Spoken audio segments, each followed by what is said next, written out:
let's just see what all we've got here. Let's see, I'm going to go with some bunching onions here. I think over here, I'm going to do these Danvers half-long carrots. I have to clean that up and pull some okra up. Let's see what I can put over here. All right, I'm going all in carrots this fall. As good as they were in the spring, they're supposed to be better in the fall after they get some cold weather. Carrots on both of these ends. I'm gonna go with some radishes under those tomatoes. Yep, that's gonna work good. And the rest of these are going in the green stalks. Very good. I got my plan. What's up, everybody? Welcome to Growing Together, a garden story where beginner gardeners come to grow.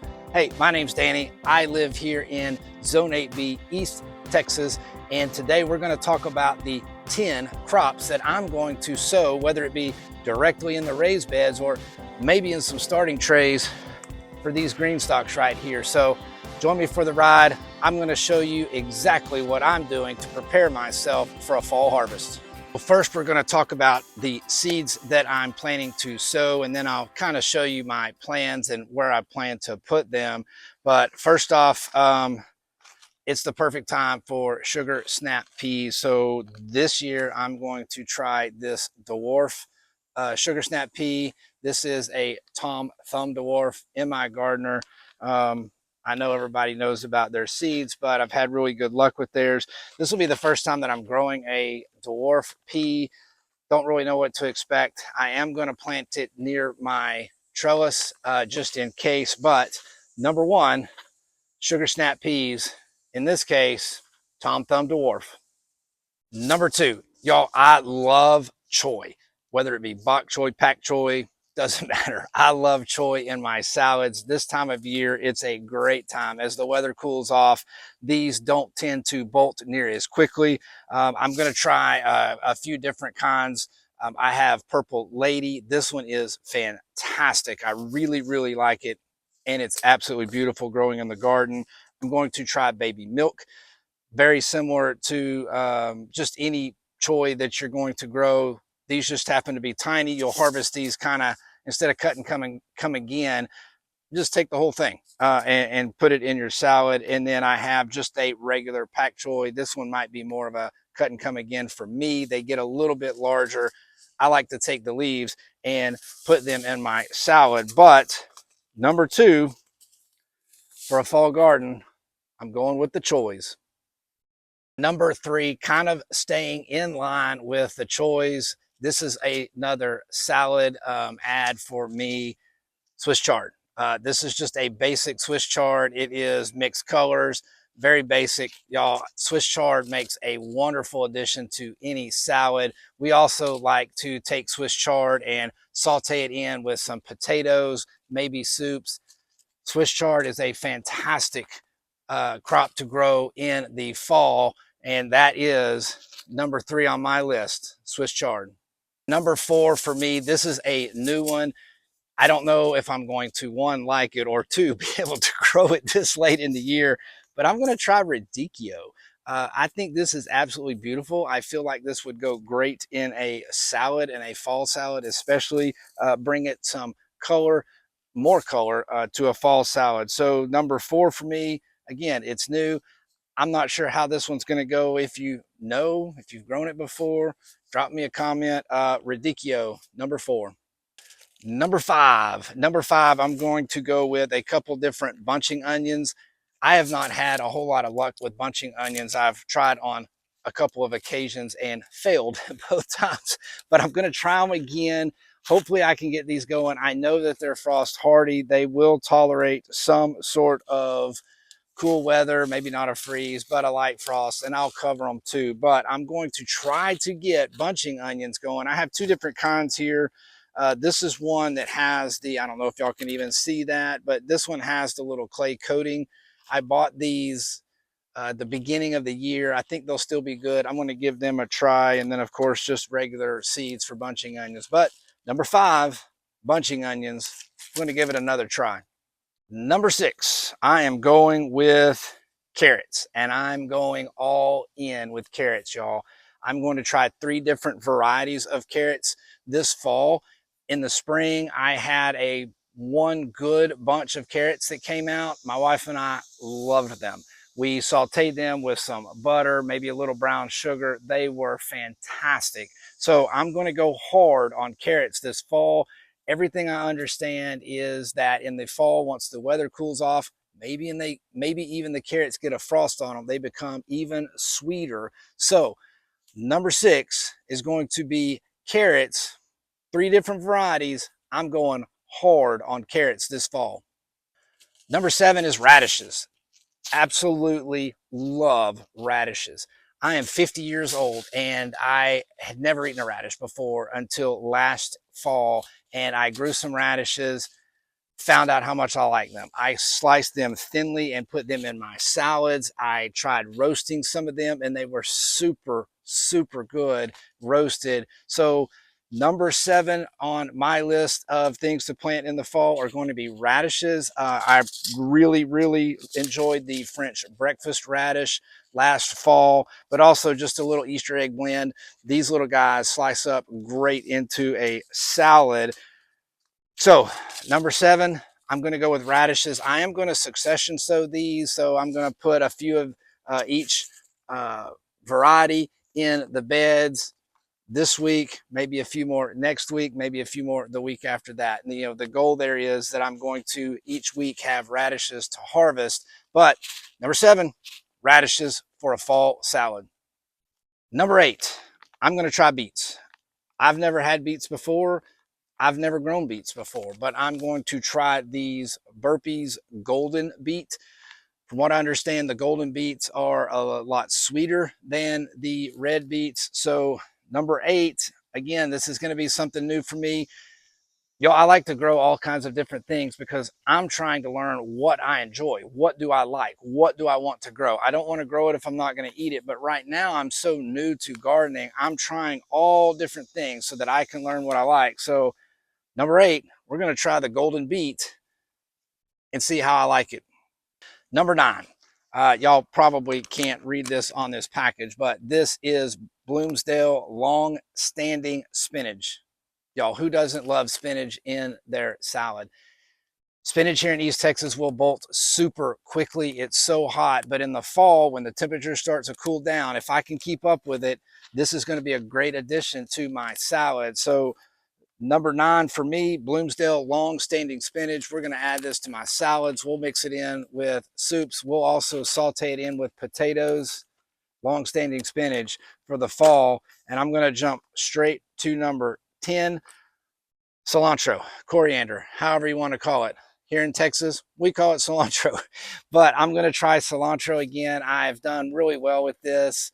Last fall, I did well with it. In the spring, I did well with it. It got hot really quickly this spring, this summer, and my cilantro bolted really quickly. But number 10 for me this fall, cilantro, it'll be just a spice that I can add to different dishes. We're going to give it a try. Number 10, cilantro. And a bonus.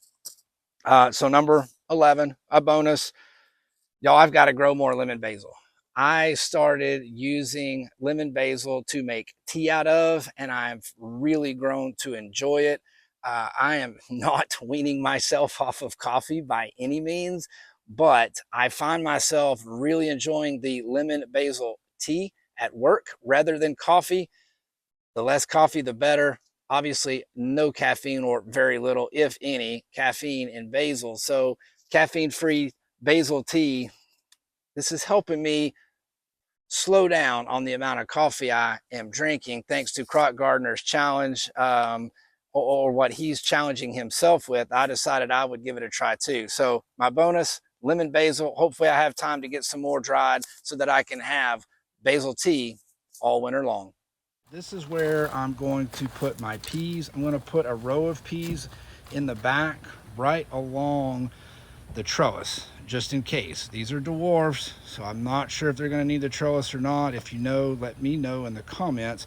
But the rest of this space is going to be carrots.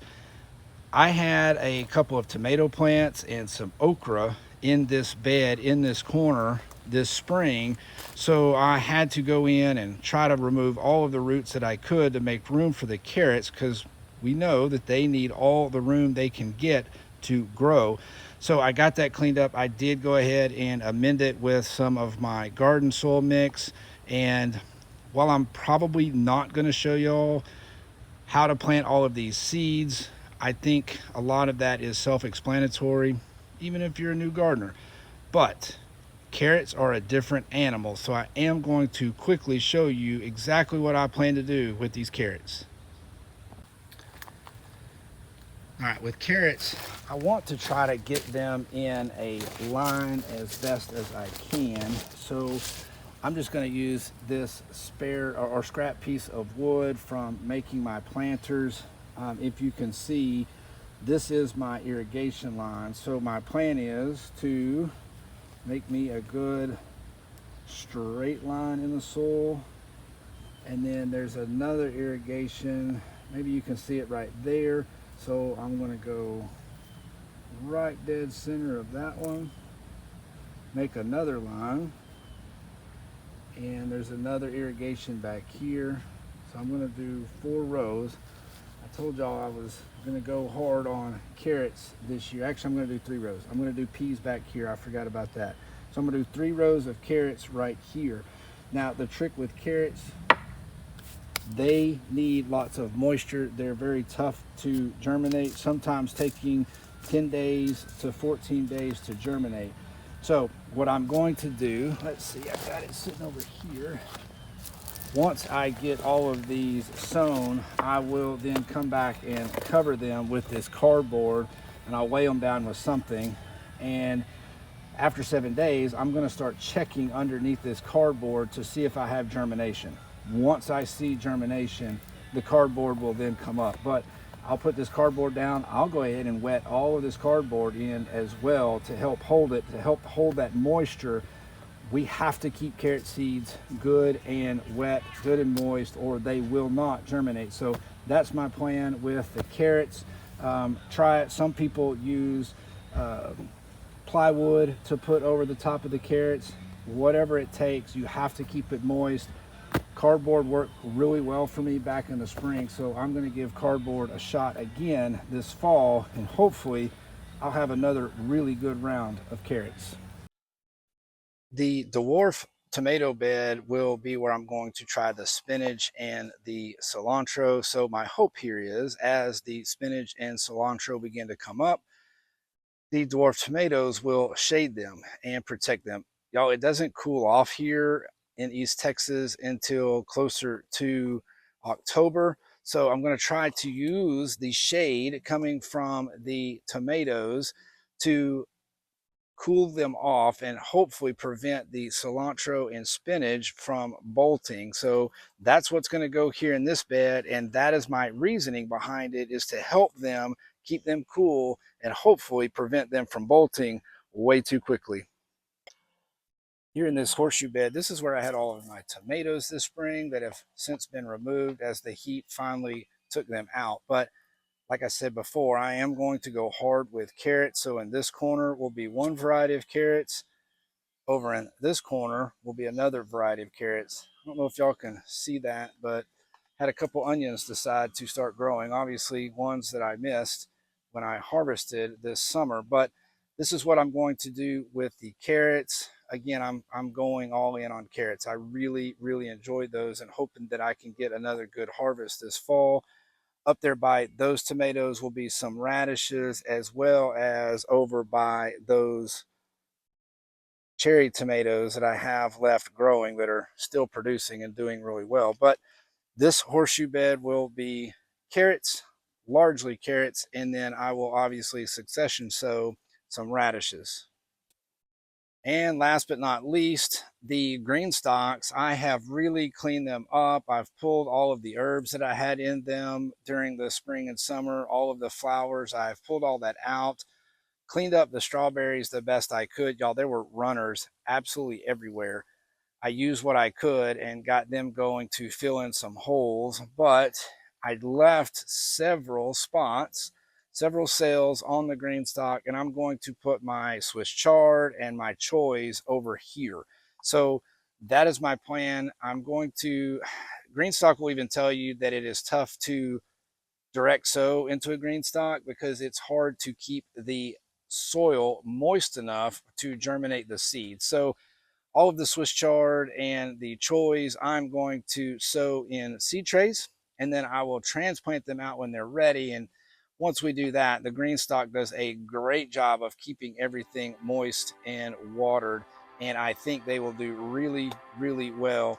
So the GreenStalks, Swiss Chard, Choy, that's my plan here. All right, y'all, so I'm gonna wrap this one up. I've got a lot of work ahead of me getting all of these seeds sown, but all of these are the seeds I'm sowing for the fall. 10 varieties, or I'll call it 11. I gave y'all a bonus with that lemon basil so that I can continue to make my lemon basil tea. Those are the seeds that I'm starting right now. It is Labor Day, September the 1st, here in East Texas. Y'all, oddly enough, it is very comfortable outside. There's a light breeze blowing. It's supposed to be 100 degrees in September here in East Texas, but it's not. We had that cool front. We haven't had rain in 2 months, and we got almost 10 inches of rain between Thursday and Saturday of Labor Day weekend. Absolutely insane. I'm not complaining. We needed the rain really bad. Hopefully there were no flooding problems in some of the areas that even got 12 and close to 13 inches of rain in a 3-day period. All of that said, y'all, I really appreciate you sticking around this long. Those are the seeds, actually 11 varieties of seeds that I am getting sown right now for my fall garden. Y'all, we need to continue to try different things. You know, I'm trying beets, I'm trying onions. I'm not giving up on those bunching onions. I'm going to win that battle, I promise. But I'm trying Radicchio as well. Some things that I don't know if I like or not. So we have to keep doing that as new gardeners. I want to discover what I particularly like to eat. Then I can start concentrating on those different varieties. Y'all, that's how we never stop learning and never stop growing. Thanks for watching. Boy, I have got my work cut out for me today. It's not so hot. Absolutely gorgeous out here today. I'm digging this weather.